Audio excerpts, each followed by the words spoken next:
When Jay Shetty was 18 years old, he heard a monk's talk at his business school in London, and he said that the monk had captivated him like no one had ever captivated him before. It was like staring at the most beautiful woman on the planet.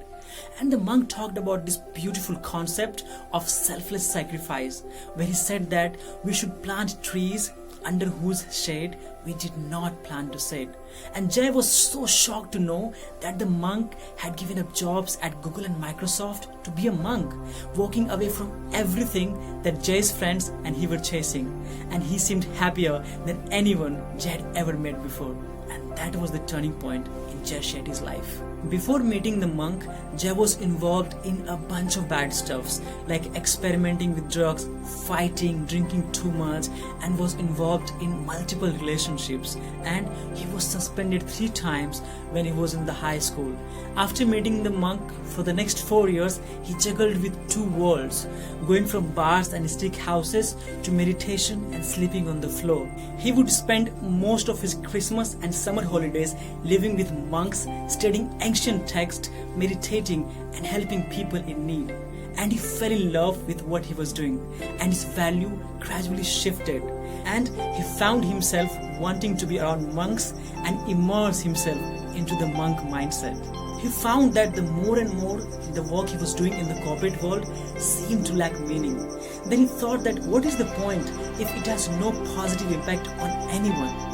There is a beautiful analogy in the introduction part which talks about the difference between the monkey mind and the monk mind, and it goes like this. The monkey mind is overwhelmed by the multiple branches, whereas the monk mind is focused on the root of the issue. The monkey mind compares, criticizes and complains. Monkey mind is caring, compassionate and collaborative. Monkey mind overthinks and procrastinates, whereas the monk mind articulates and analyzes. The monkey mind is distracted by small things, whereas the monk mind is focused and disciplined all the time. Monkey mind focuses on short-term gratification, whereas the monk mind is focused on the long-term gain.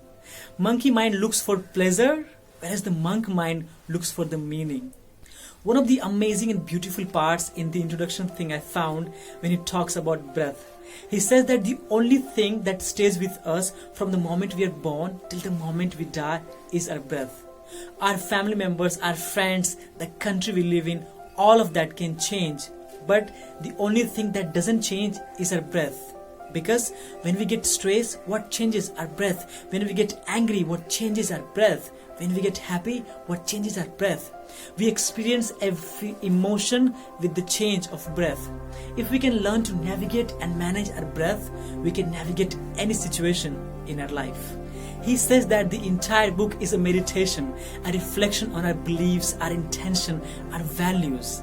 Like how we see ourselves, how we make decisions, how to train our mind, and way of choosing and interacting with people. Well, I'm so excited to share each and every chapter with all of you. So please stay tuned, and thank you so much, and I love you all. Take care, guys.